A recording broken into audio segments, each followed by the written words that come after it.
Hello दोस्तों, एक बार फिर से स्वागत है आपका हमारे यूट्यूब चैनल ऋतु की वोकैबुलरी में।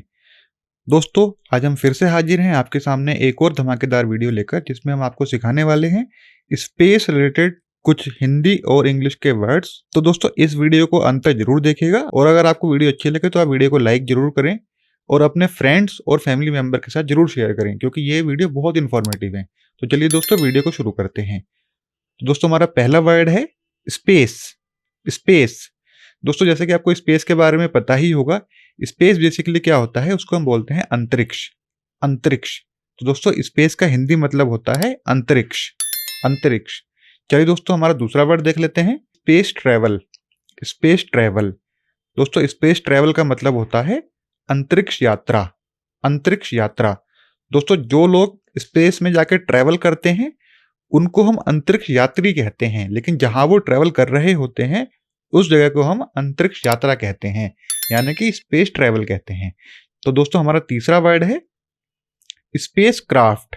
स्पेस क्राफ्ट दोस्तों, स्पेस क्राफ्ट का हिंदी मतलब होता है अंतरिक्ष यान। अंतरिक्ष यान दोस्तों, यह वह यान होता है या वह जहाज होता है जो अंतरिक्षीय परिक्रमा करता है या अंतरिक्ष में जाता है। दोस्तों, उसको हम कहते हैं स्पेस क्राफ्ट या अंतरिक्ष यान। तो दोस्तों, हमारा नेक्स्ट वर्ड है एस्ट्रोनॉट। एस्ट्रोनॉट दोस्तों, एस्ट्रोनॉट वो होते हैं जो स्पेस में जाते हैं या वो साइंटिस्ट होते हैं जो स्पेस में जाकर कुछ यात्रा करते हैं, उनको हम एस्ट्रोनॉट कहते हैं। दोस्तों, इनका हिंदी वर्ड होता है अंतरिक्ष यात्री। अंतरिक्ष यात्री या खगोल यात्री। खगोल यात्री दोस्तों, जो लोग अंतरिक्ष में जाकर यात्रा करते हैं उनको हम अंतरिक्ष यात्री या एस्ट्रोनॉट कहते हैं। चलिए दोस्तों, हमारा अगला वर्ड देख लेते हैं और हमारा अगला वर्ड है यूनिवर्स। यूनिवर्स दोस्तों, यूनिवर्स को हम हिंदी में कहते हैं ब्रह्मांड। ब्रह्मांड। जैसा कि दोस्तों आपको पता भी है, ब्रह्मांड का कोई अंत नहीं होता और ब्रह्मांड को हम इंग्लिश में कह सकते हैं यूनिवर्स। चलिए दोस्तों, हमारा नेक्स्ट वर्ड देख लेते हैं और हमारा नेक्स्ट वर्ड है गैलेक्सी। गैलेक्सी। गैलेक्सी होती है आकाश गंगा या स्वर्ग गंगा। आकाश गंगा या स्वर्ग गंगा। चलिए दोस्तों, हमारा नेक्स्ट वर्ड देख लेते हैं कॉमेट। कॉमेट। कॉमेट का हिंदी मतलब होता है धूमकेतु, उल्का तारा या पुच्छल तारा। धूमकेतु, उल्का तारा या पुच्छल तारा। दोस्तों, आपने भी कई बार सुना होगा कि यह तारा टूट गया है, तो उसको हम कहते हैं इंग्लिश में कॉमेट या धूमकेतु, उल्का तारा या पुच्छल तारा। तो दोस्तों, हमारा नेक्स्ट वर्ड है कंसोलेशन। कंसोलेशन। कंसोलेशन का हिंदी मतलब होता है तारा मंडल या तारा समूह। दोस्तों, जो तारा मंडल या तारा समूह होता है उसको हम इंग्लिश में कंसोलेशन कहते हैं। दोस्तों, हमारे ब्रह्मांड में एक सप्तऋषि मंडल होता है जो बहुत ही फेमस है, उसको भी आप तारा मंडल या कंसोलेशन कह सकते हो। तो हमारा नेक्स्ट वर्ड है एक्लिप्स। एक्लिप्स का हिंदी मतलब होता है ग्रहण। ग्रहण। दोस्तों, ग्रहण से हम सभी परिचित होते हैं। ग्रहण हमेशा लगते रहते हैं, कभी सूर्य ग्रहण कभी चंद्र ग्रहण। तो दोस्तों, ग्रहण को हम इंग्लिश में कह सकते हैं इक्लिप्स। दोस्तों, हमारा नेक्स्ट वर्ड है सोलर इक्लिप्स। सोलर इक्लिप्स मतलब सूर्य ग्रहण। सूर्य ग्रहण। दोस्तों, सूर्य ग्रहण तब लगता है जब पृथ्वी और सूर्य के बीच में चंद्रमा आ जाता है, तब सूर्य ग्रहण लगता है। तो सूर्य ग्रहण को हम इंग्लिश में कह सकते हैं सोलर इक्लिप्स। Solar Eclipse. हमारा नेक्स्ट वर्ड है lunar Eclipse. Lunar Eclipse. Lunar Eclipse होता है चंद्र ग्रहण। चंद्र ग्रहण। दोस्तों, जब सूर्य और चंद्रमा के बीच में पृथ्वी आ जाती है तब चंद्र ग्रहण होता है। तो चंद्र ग्रहण को हम इंग्लिश में कहते हैं लूनर इक्लिप्स। दोस्तों, हमारा नेक्स्ट वर्ड है सैटेलाइट। सैटेलाइट। सैटेलाइट को हम हिंदी में कहते हैं उपग्रह। उपग्रह। दोस्तों, हमारा नेक्स्ट वर्ड है मून। मून। मून का हिंदी मतलब होता है चंद्रमा। चंद्रमा। दोस्तों, चंद्रमा पृथ्वी का ही उपग्रह होता है। तो दोस्तों, हमारा नेक्स्ट वर्ड है half moon. Half moon. Half moon होता है आधा चंद्रमा या अर्धचंद्र। दोस्तों, हमारे पूरे सौर मंडल में चंद्रमा ही एक ऐसा प्लेनेट है या एक ऐसा उपग्रह है जो रोज अपना साइज बदलता रहता है, या आप कह सकते हो कि वो हमें अलग अलग साइज में रोज दिखाई देता है। तो जब वह आधा हमें दिखाई देता है उसको हम कहते हैं अर्धचंद्रमा या आधा चंद्रमा। और इंग्लिश में हम इसको कह सकते हैं हाफ मून। Half moon. हमारा नेक्स्ट वर्ड है फुल मून। फुल मून या पूर्ण चंद्रमा। पूर्ण चंद्रमा। पूर्ण चंद्रमा बेसिकली पूर्णिमा के दिन हमें दिखाई देता है, तो पूर्ण चंद्रमा को हम कहते हैं फुल मून। नेक्स्ट वर्ड है new moon. New moon. New moon को हम कहते हैं नव चंद्रोदय। नव चंद्रोदय। तो दोस्तों 2 एज का जो चांद होता है उसको हम न्यू मून कहते हैं या नव चंद्रोदय कहते हैं। नेक्स्ट वर्ड है एस्ट्रॉयड। एस्ट्रॉयड। एस्ट्रॉयड का हिंदी मतलब होता है उपग्रह या छोटा तारा। उपग्रह या छोटा तारा। नेक्स्ट वर्ड है shooting star. Shooting star. Shooting star का मतलब है उल्काखंड या टूटता तारा। उल्काखंड या टूटता तारा। दोस्तों हमारा नेक्स्ट वर्ड है एलियन। एलियन।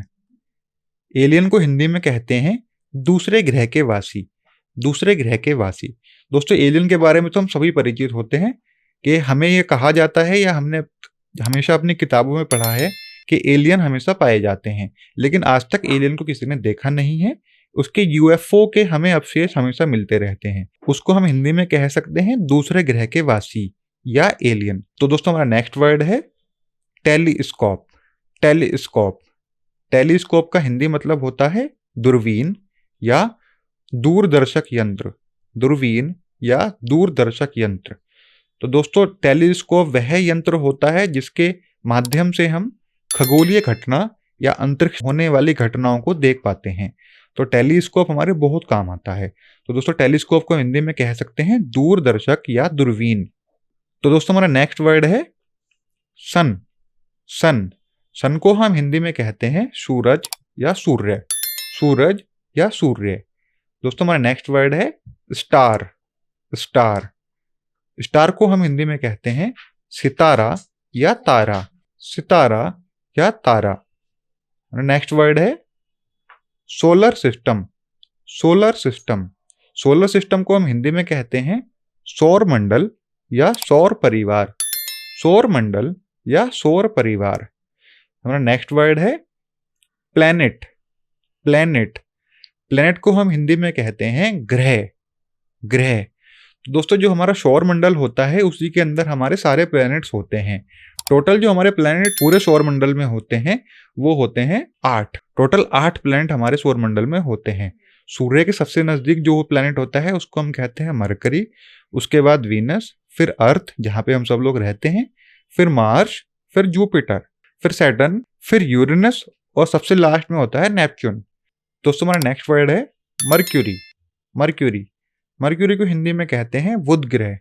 बुध ग्रह। यह सूर्य के सबसे नजदीक वाला ग्रह होता है और यह पृथ्वी के भी काफी नजदीक है। हमारा दोस्तों नेक्स्ट वर्ड है वीनस। वीनस। वीनस का हिंदी मतलब होता है शुक्र ग्रह। शुक्र ग्रह। दोस्तों यह एक आग के समान दिखने वाला एक ग्रह होता है जो हमेशा जलता रहता है। नेक्स्ट वर्ड है अर्थ। अर्थ या पृथ्वी। पृथ्वी। दोस्तों अर्थ को ब्लू प्लेनेट भी कहा जाता है क्योंकि ये एक सौर मंडल का हमारा इकलौता ग्रह है जिसके अंदर हवा, पानी और जीव जंतु के रहने के लिए सभी तरह की सुविधाएं मौजूद होती हैं। इसके अलावा अभी तक कोई भी ऐसा प्लेनेट नहीं है जिसके अंदर संपूर्ण सुविधाएं उपलब्ध होती हैं। नेक्स्ट है मार्स। मार्स। मार्स को हम कहते हैं मंगल ग्रह या लाल ग्रह या रेड प्लेनेट भी इसको कहा जाता है। दोस्तों मार्स पर जाने वाला इकलौता देश हमारा भारत ही है। हम भारत के वासी हैं और हमें इस चीज पर प्राउड होता है कि हमारा देश या हमारे वैज्ञानिक पहली बार मार्स पर पहुंच पाए हैं। नेक्स्ट है जुपिटर। जुपिटर। जुपिटर को हिंदी में कहा जाता है बृहस्पति ग्रह। बृहस्पति ग्रह। यह सौरमंडल का सबसे बड़ा ग्रह है और इससे बड़ा कोई भी ग्रह अभी तक हमारे सौरमंडल में नहीं पाया गया है। नेक्स्ट है सैटर्न। सैटर्न। सैटर्न को हिंदी में कहा जाता है शनि ग्रह। शनि ग्रह। दोस्तों यह एक इकलौता ग्रह है जिसके पास में हमें एक प्लेट सी घूमती हमेशा दिखाई देती है। दोस्तों जिस तरीके से पृथ्वी के अपना उपग्रह चंद्रमा होता है, आप इस प्लेट को भी या इस प्लेट नुमा उपग्रहों को भी सैटर्न के उपग्रह कह सकते हो। ऐसा माना जाता है कि सैटर्न के अपने लगभग 82 उपग्रह होते हैं। नेक्स्ट है यूरेनस। यूरेनस यूरेनस को हिंदी में कहते हैं अरुण ग्रह। अरुण ग्रह दोस्तों ये भी काफी बड़ा ग्रह होता है और ये भी काफी ठंडा और बर्फ से घिरा हुआ ग्रह माना जाता है। नेक्स्ट है नेपच्यून। नेपच्यून नेपच्यून का हिंदी मतलब होता है वरुण ग्रह।